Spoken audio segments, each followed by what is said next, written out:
Bismillahirrahmanirrahim. Assalamualaikum warahmatullahi wabarakatuh. Alhamdulillah, alhamdulillahilladzi hadana lihada wa ma kunna linahtadiya laula an hadana Allah. Asyhadu an la ilaha illallah wahdahu la syarika lah wa asyhadu anna Muhammadan abduhu wa rasuluhu alladzi la nabiyya ba'dah. اللهم صل على سيدنا محمد الفاتح لما أغلق والخاتم لما سبق والناصر الحق بالحق والهادي إلى صراطك المستقيم وعلى آله وصحبه حق قدره ومقداره العظيم. أما بعد، اللهم انفع بما علمتنا وعلمنا ما ينفعنا وزدنا علما نافعا وارزقنا فهما واسعا. سبحانك لا علم لنا إلا ما علمتنا إنك أنت العليم الحكيم. الآية. صدق الله العظيم وصدق رسوله النبي الكريم ونحن على ذلك من الشاهدين والشاكرين. الحمد لله رب العالمين. الحمد لله أيها الحضور حضرة الكرام الأساتذ والأساتذة, rekan-rekan semua yang saya banggakan, juga teman-teman semuanya, para mubtadi, para santri, santriyahnya, juga kepada semuanya yang insya Allah Allah muliakan. Alhamdulillah, pada kesempatan kali ini kita bisa berkumpul kembali bertatap muka pada kajian Thalabul Ilmi Kitab Bidayatul Hidayah. Namun sebelum saya sampaikan lanjutan dari muqaddimah musannif pada kitab Bidayatul Hidayah yang kemarin, saya sampaikan bahwa ada kesalahan. Yang pertama, kesalahan baca pada kalimat atau lafaz hitamad dunya.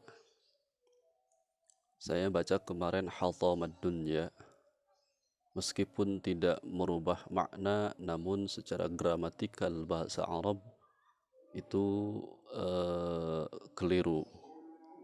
Hitamad dunya, al-hitamu itu bentuk masdar taukid dari kata hatama.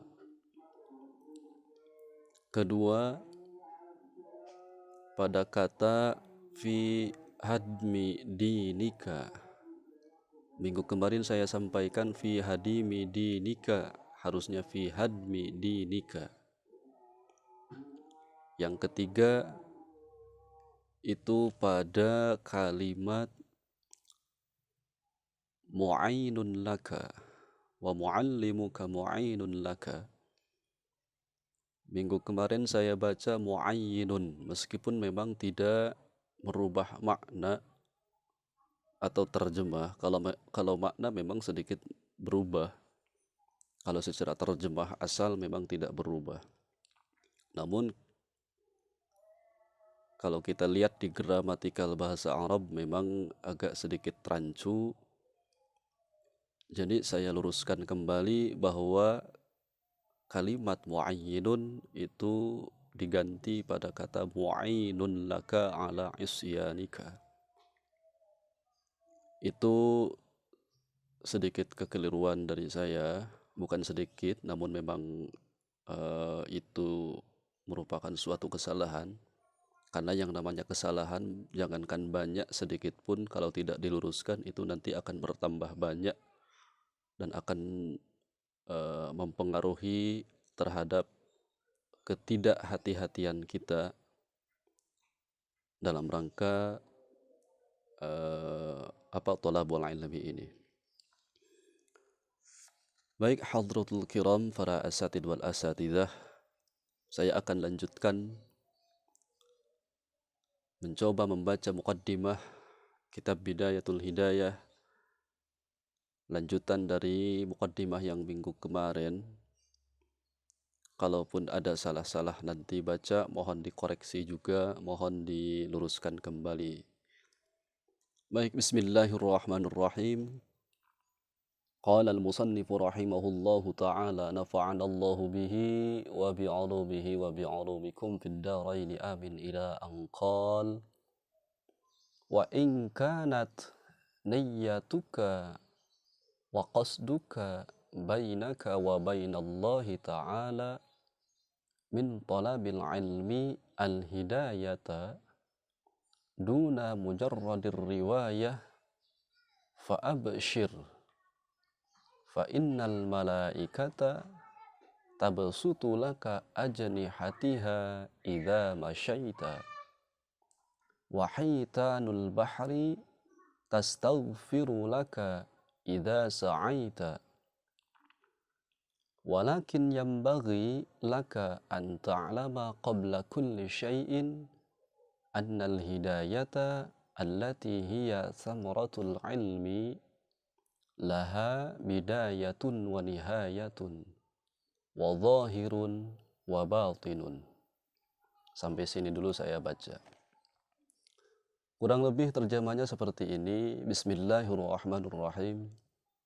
Wa in kanat niyyatuka, dan jikalah niat engkau, wa qasduka, dan maksud engkau itu, bainaka, antara dirimu, wa bainallahi ta'ala, dan antara Allah, min talabil ilmi, pada saat talabul ilmi, al-hidayata, maka itu akan menimbulkan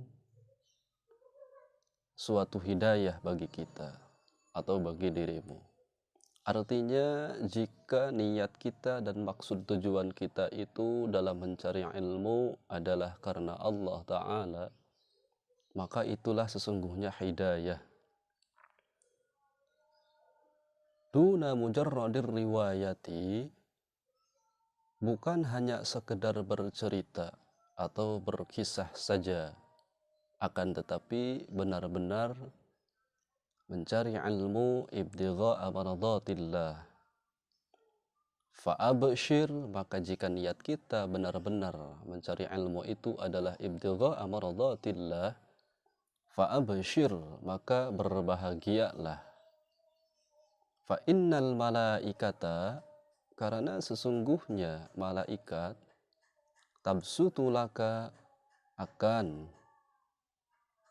malaikat itu akan mengembangkan sayapnya, ajnihatiha, akan mengembangkan sayapnya bagi engkau dalam hal talabul ilmi, idza masyaita, apabila engkau berjalan pada saat talabul ilmi. Wahitanul bahri, dan binatang-binatang lautan, ikan dan sebagainya, semua yang ada di lautan, tastaghfiru, akan memohonkan permohonan ampun, laka, bagimu, idza sa'aita, jika engkau melangkah, atau ketika engkau melangkah dengan tujuan untuk mencari ilmu. Walakin, tetapi yang bagi, sangat dianjurkan laka, bagimu, anta'lama, engkau mengetahui, qabla kulli syai'in, sebelum segala sesuatu, annal hidayata, bahwa sesungguhnya hidayah itu, allati hiya thamaratul ilmi, adalah buah daripada ilmu tersebut. Laha, daripadanya, bidayatun, ada awalan, bidayah, wa nihayatun, dan ada pungkasan akhir, ya. Wa zahirun, dan ada juga zahirnya, lahirnya, wa batinun, dan juga ada batinnya, ruhnya. Baik sahabat-sahabat semua, al-ustad wal asatidah, juga rekan-rekan semua, kemarin sudah disampaikan bahwa jika niat kita dalam thalabul ilmi ini adalah dengan tujuan bukan hanya karena Allah semata, atau hanya ingin bahwa thalabul ilmi ini hanya untuk mendapatkan perhatian dari orang lain, mengumpulkan harta, mengejar popularitas, maka seakan-akan engkau thalabul ilmi itu adalah sedang menghancurkan agamamu sendiri, juga menghancurkan dirimu sendiri. Kenapa? Karena tujuan kita thalabul ilmi ini adalah bukan mengharap ridhonya Allah Subhanahu wa Ta'ala. Kemudian barusan saya sampaikan dalam muqaddimah musannif, jika niat kita itu adalah karena Allah, bainaka wa bainallahi ta'ala bittalabil ilmi, jika kita berniat talabul ilmi itu adalah lillahi ta'ala ibtigha'a maradatillah, maka itulah hidayah. Duna mujarradir riwayah, bukan hanya sekedar bercerita saja. Jadi artinya dalam hal pelaksanaan thalabul ilmi, kita dituntut bukan hanya sebatas berkisah saja, bercerita saja, akan tetapi dengan bersungguh-sungguh mencari ilmu itu, bersungguh-sungguh dalam belajar, bersungguh-sungguh dalam berpikir, kemudian nantinya sampai diamalkan, maka itulah bentuk daripada hidayah. Dan hidayah itu adalah buah daripada thalabul ilmi itu sendiri.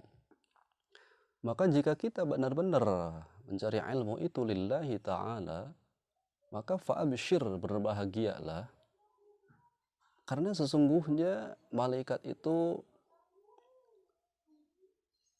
membuka lebar-lebar kedua sayapnya, mengepakkan kedua sayapnya ketika kita berjalan dalam rangka mencari ilmu. Bukan sebatas malaikat, akan tetapi makhluk-makhluk Allah yang ada di lautan itu memintakan permohonan ampun bagi kita pada saat kita berjalan untuk mencari ilmu. Maka dengan hal demikian kita harus mampu mengetahui segala sesuatu, sebelum segala sesuatu itu, bahwa sesungguhnya hidayah itu adalah buahnya ilmu. Kemudian bagi hidayah itu terdapat bidayah wa nihayah, terdapat awalan dan juga ada pungkasan akhir. Wa zahirun wa batinun, dan juga ada zahirnya atau lahirnya, wa batinun, juga ada batinnya atau ruhnya. Ini menggambarkan kepada kita bahwa niat kita ini harus benar-benar lillahi ta'ala. Karena jangankan kita sampai pada majelis ta'lim, pada majelis zikir dalam rangka thalabul ilmi, kita keluar saja dari rumah kemudian melangkah, itu pahala-pahala kita sudah menanti, pahala-pahala dari Allah itu sudah menanti. Sehingga disebutkan dalam satu hadis, ini saya kutip dari kitab Tanqihul Qaul, bahwasanya Rasulullah Shallallahu Alaihi Wasallam bersabda, man intaqalla liyata'al ilma ghufira lahu qabla an yakhtuwa. Barang siapa yang mengangkat kedua kakinya, maksudnya mau berjalan, mau melangkah, pada saat ia mau mentolab ilmu, man intaqalla liyata'al ilma, barang siapa yang mengangkat kedua kakinya dengan tujuan untuk berangkat mencari ilmu, ghufira lahu qabla an yakhtuwa, maka dia akan diampuni oleh Allah qabla an yakhtuwa, sebelum kakinya mengayun untuk melangkah pergi atau berangkat dalam rangka mencari ilmu. Jauh daripada itu, pada saat kita berjalan, itu malaikat itu, fa innal malaikata tabsutu laka ajnihatiha, malaikat itu mengepakkan kedua sayapnya lebar-lebar ketika kita melangkah. Jadi hakikatnya ketika kita berjalan dalam rangka mencari ilmu, maka jalan yang kita tapak itu adalah hakikatnya itu bukan jalan sebenarnya, akan tetapi kita sedang berjalan di atas dua sayap malaikat yang dikepakan dengan sangat lebar. Sementara makhluk-makhluk Allah yang ada di laut itu memohonkan ampun kepada kita sampai kita nanti sampai di majelis ta'lim, kemudian sampai kembali lagi ke rumah. Itu di antara fadilah-fadilah bagi orang yang talabul ilmi niatnya ibtigha amaradatillah. Maka mudah-mudahan kita semua diberikan oleh Allah kesempatan untuk selalu meluruskan niat kita dalam segala hal, terutama dalam mencari ilmu. Kenapa? Karena pahalanya juga sangat besar sekali jika kita mengetahui, dan tentunya kebahagiaan atau juga manfaat daripada thalabul ilmi itu bukan orang lain yang rasakan, tapi kita yang akan merasakannya. Wala wusula ila nihayatiha illa ba'da ihkami bidayatiha. Dan tidak akan sampai seseorang ila nihayatiha, kepada tingkatan pungkasan akhir, artinya sampai kepada buah daripada ilmu tersebut, kepada hidayah tersebut, illa ba'da ihkami bidayatiha, kecuali setelah ia mengukuhkan awalannya terlebih dahulu. Artinya jangan sampai kita mengejar akhir pungkasan, jangan sampai kita mengejar tingkatan-tingkatan tertinggi sementara proses awalnya ini tidak kita laksanakan dengan baik. Karena pernah ulama dalam satu kitabnya itu Hikam, Ibnu Athaillah As-Sakandari rahimahullahu ta'ala pernah berkata bahwasanya min alamatin nujhi fin nihayah ar-ruju'u ilallahi fil bidayah. Di antara tanda selamatnya orang di akhir pungkasan nanti adalah ar-ruju'u ilallahi fil bidayah, adalah kembalinya seseorang tersebut itu kepada Allah fil bidayati, pada saat ia berproses, artinya pada saat ia memulai suatu pekerjaan amal. Maka dari itu dalam rangka thalabul ilmi ini, ketika kita berharap dan bercita-cita bahwa ilmu tersebut akan sampai dan bermanfaat kepada kita, maka proses awalnya ini harus diniatkan lillahi ta'ala.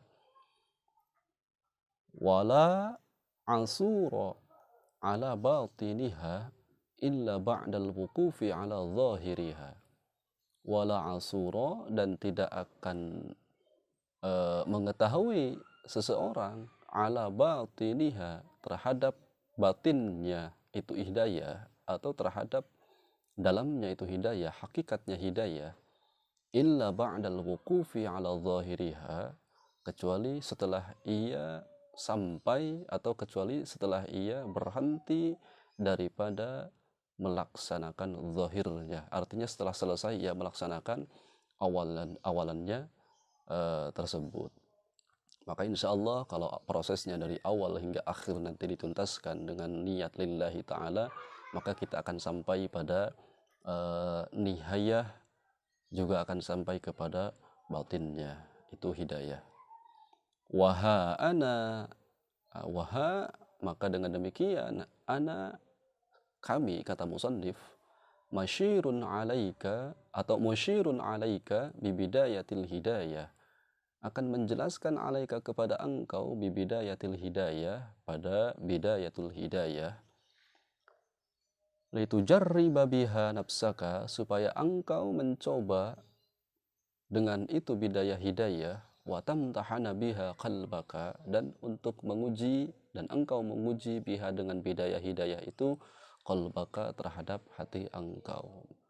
Maksudnya musannif menjelaskan bahwa dengan adanya kitab bidayatul hidayah ini, menjadi suatu barometer bagaimana kita sampai atau berproses dalam suatu amal, sehingga nanti akan terlihat apakah kita benar-benar berproses atau apakah kita ini benar-benar sampai kepada apa yang disampaikan musannif pada muqaddimah di atas. Fa'in sodafta qalbaka ilaiha ma'ilan, jika engkau fa'in sodafta, jika engkau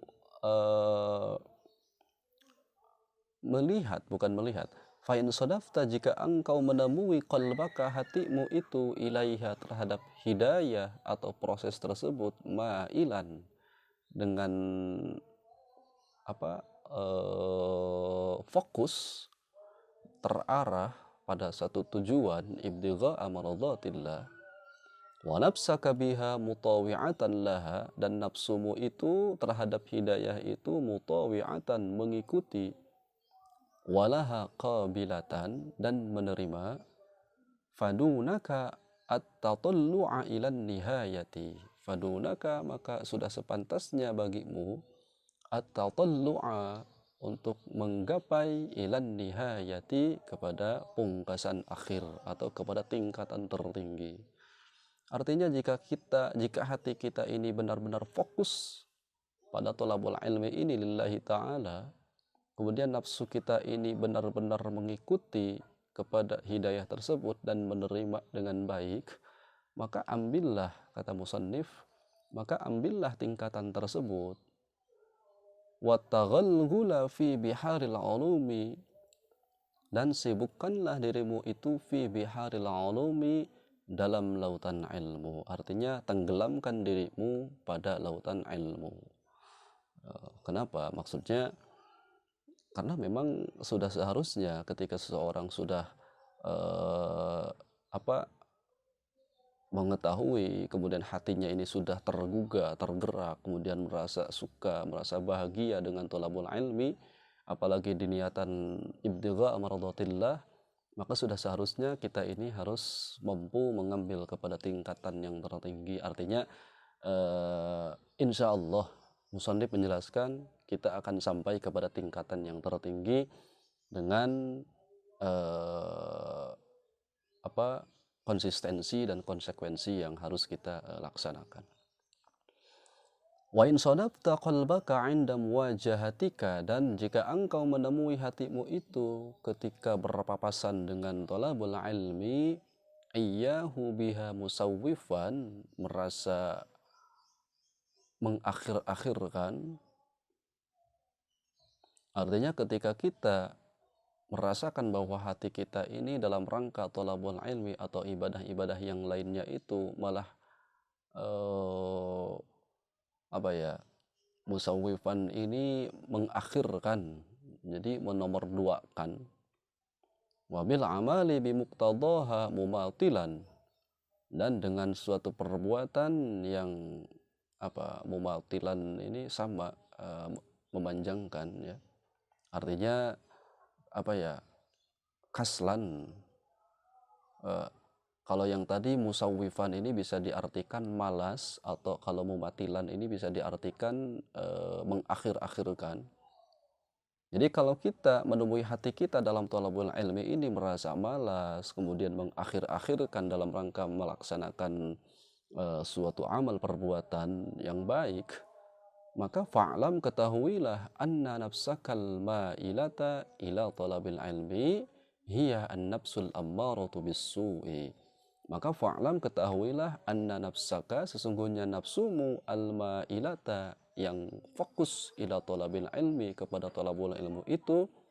Artinya jika kita thalabul ilmu itu hatinya itu malah bermalas-malasan, kemudian mengakhir-akhirkan dalam rangka beramal, maka hiya an-nafsul ammaratu bis-su'i, maka itu adalah nafsu ammarah yang mengajak kepada kejelekan, atau nafsu ammarah yang mengajak kepada keburukan.